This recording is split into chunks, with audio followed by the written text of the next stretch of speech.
I made over $1,000 in 2 days, and it took me 2 full years to see success as a day trader. If you're ready to make money, then you need to watch this video and pay close attention.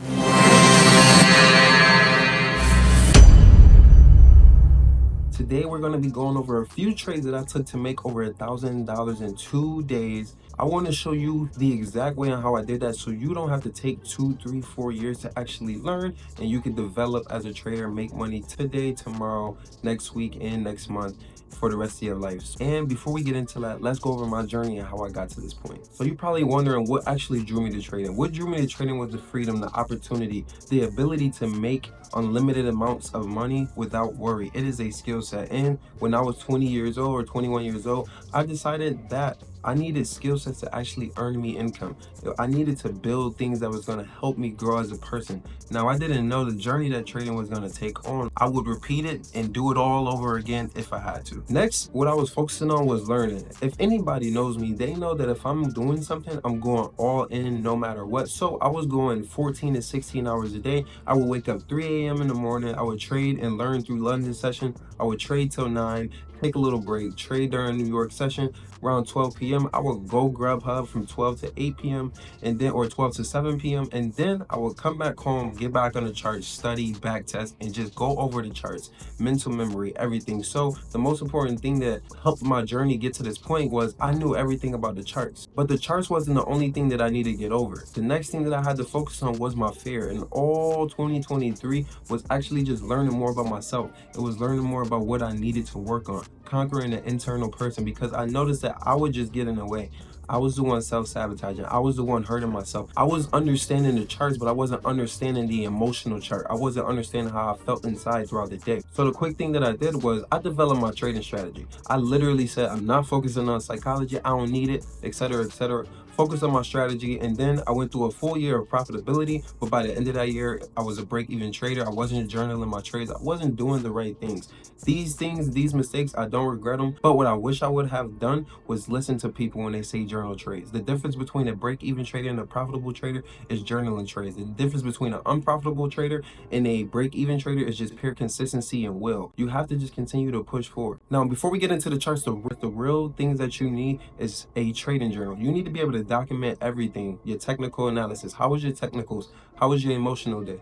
Did you miss trades? Did you get into any trades that you weren't supposed to? Did you miss any quality trades? Did you see a trade that you should have taken but you didn't because of fear or whatever it was? Next, you need to develop a trading plan. A trading plan is the most sound thing for you besides your emotional side and journaling. The trading plan is going to allow you your entries, your exits, your risk management, when you stay cash and don't get into trades, what kind of market you like. Me, entry, liquidity sweep, displacement, fair value gap, something like that. I'm on a 1 hour time frame between 8:30 to 11 a.m. Central Standard Time. I know exactly, I stay cash when the market is chopping, when there's no clear direction. I know these things to a T. I know them like the back of my hand. I know exactly what to do, and this is something that you need to do. Now, we talked about journaling, we talked about a trading plan. The next thing you need to do is just stay disciplined and consistent. Focus on that plan, focus on your emotions, understand what works and what doesn't. Iterate, meaning fix what you failed at, temporary defeat, whatever it was, fix it, iterate it, and then go ahead and be disciplined, stay consistent, and stick to the T. Don't change anything. The only thing you adapt to is the market. If the market forces you to adapt, then you do so. I used to trade 1 to 6, 1 to 7s.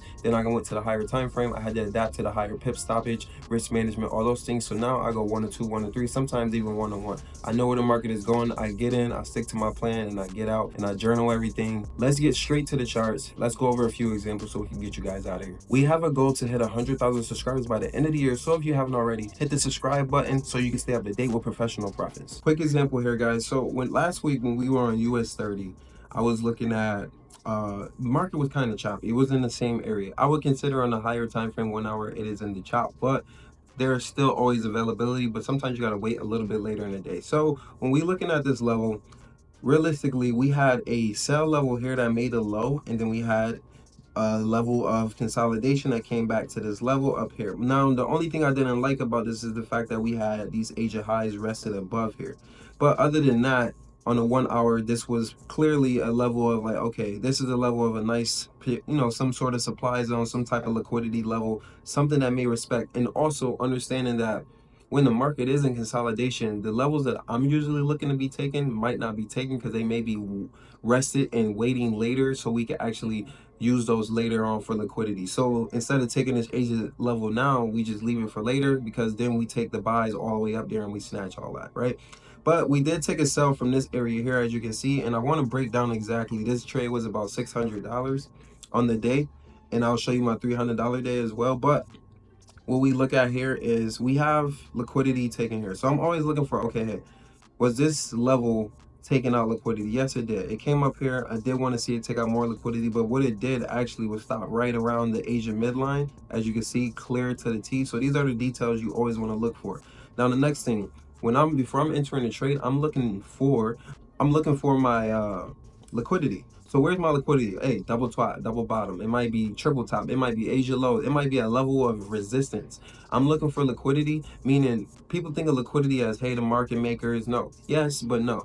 The liquidity moves the market. The market needs orders. Every buyer needs a seller. Every seller needs a buyer. So I'm looking to where the market will want to gravitate next, so it can fill orders and move the market accordingly. So for example, with this sell, I already seen this nice resistance zone. And when we look here, this was a level right here, that price. I don't trade support resistance, but I know how to trade it because I want to know where liquidity is. Again, we have Asia lows right here. The Asia highs already been taken, so we utilize those. We have nice trend line liquidity here to target as well from with the Asia midline respect.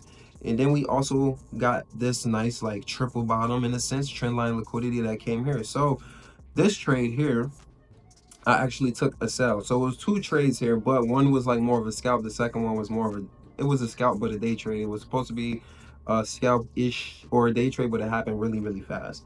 So here, all I wanted to see was, hey, we respect this level. Usually, because we're in the supply zone, to be honest with you, I use my discretion. So knowing that we hit this level, it's like, hey, if this is our high today, then we may not have taken this low yet, or taken it ever so slightly, but then that shows me that I could utilize this entire range up here with this imbalance, and then I could take a nice sell from there. Took a sell from there, and I targeted a quick liquidity portion here. Boom. Now this trade did actually drop a little bit lower, and it went to exactly where I wanted it to go. Sit in price and sit in price and sit in price, because it was supposed to be a scalp.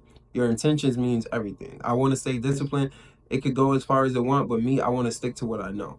Also, my fill wasn't this well. It was probably on this candle here because it was like a 1 to 2.5 or 3 or so. So this is our true entry here, around there.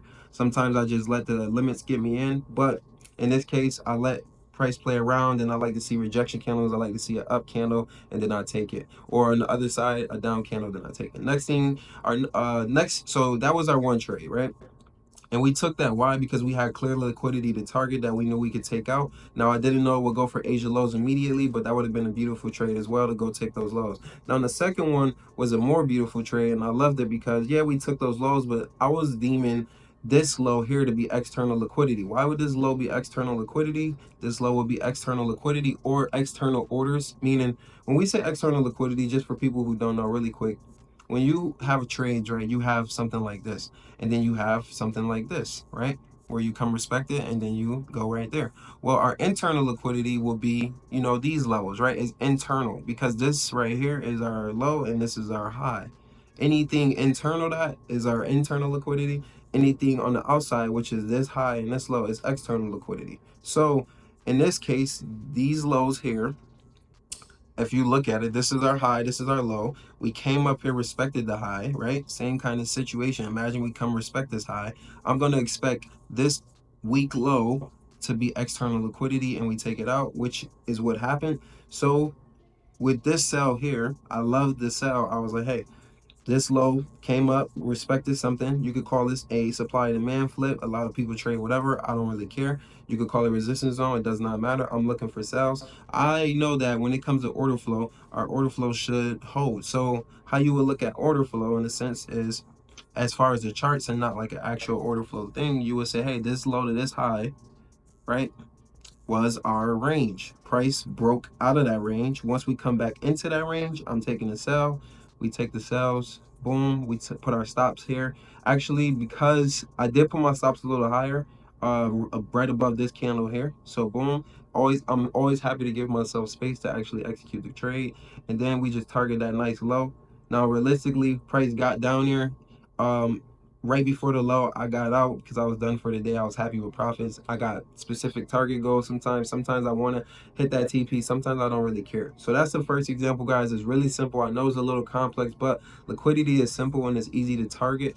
You just have to follow your rules. I know these things. Some people might say, hey, I would have never took that. Some people might say, bro, you could have got in here or there. It does not matter. It's my plan. This is what I'm trying to show you guys that worked for me. So you could go back test it, look for the same kind of scenarios, and then go from there. If you want to learn more about order flow, let me know in the comments below, because that is a very that would be a very beneficial video, and that'll turn you up. I'm telling you now, especially for lower time trades, higher time frame, it doesn't matter, but specifically the 5-second all the way up to the 5-minute.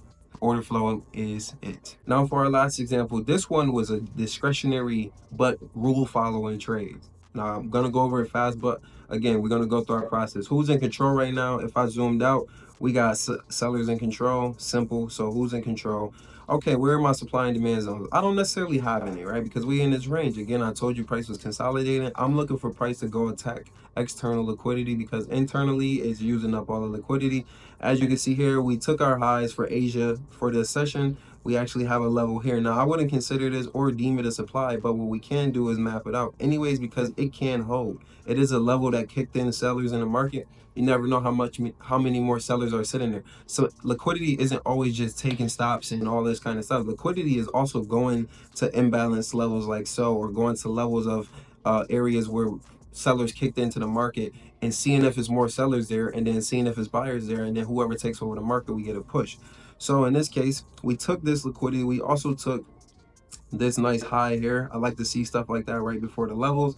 And then what can we target? Well, again, this can be deemed as an external low because it didn't take out the high way up here. It didn't do that. So it's essentially weak. But if you want to use that same logic, you can say this high did not take out this low, so it's essentially weak. So we will be, when I say it was a discretionary trade, we were actually trading off of a kind of a riskier setup, because this is not a confirmed high in my opinion. It's just an internal range, right? A high or something like that created. But we do have that low to target for external range liquidity, and we also have this low to target, these Asia lows to target.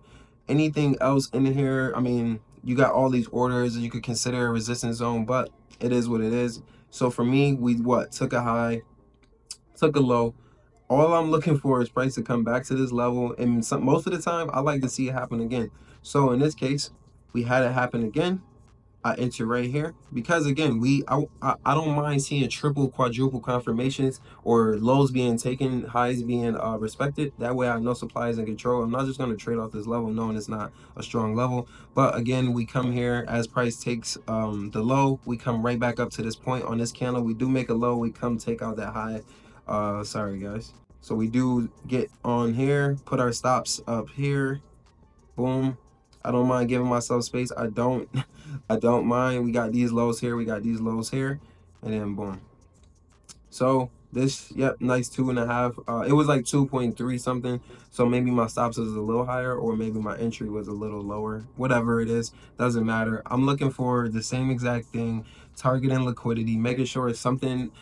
When I enter a trade, I don't care if I lose, because I'm entering to knowing that price should and have a reason to go to that point in the market. So this is how I made those 2 trades. It was actually 3 in here that made me like 1,400 or something that last week, but I just wanted to show that with you guys. So as we go through this video, I know it's a lot of information and I know it may be tough, so make sure you go back through, watch it again, drop some comments in there, man. I'm here to help you guys. I'm not here to go crazy. I'm not here to sell you nothing. I'm not selling you nothing. I'm actually coming out with a new course on the channel for free, and then we'll probably start a group at the end of January or so. That way we can have a group of like-minded people. I'm in a group already with VIP Trading Network. Those are my guys. I mess with them. I like them. Andre, shout out to them. I will be starting something as well. That way we could do it. It won't be paid, but what I want to do for you guys is just keep it simple, man. Allow you to become a professional trader with professional profits. We have a goal to hit 100,000 subscribers by the end of the year. So if you haven't already, at the end of this video, hit the subscribe button, show some love. Make sure you're always looking ahead, setting goals, keeping yourself accountable, staying consistent, and staying on top of it.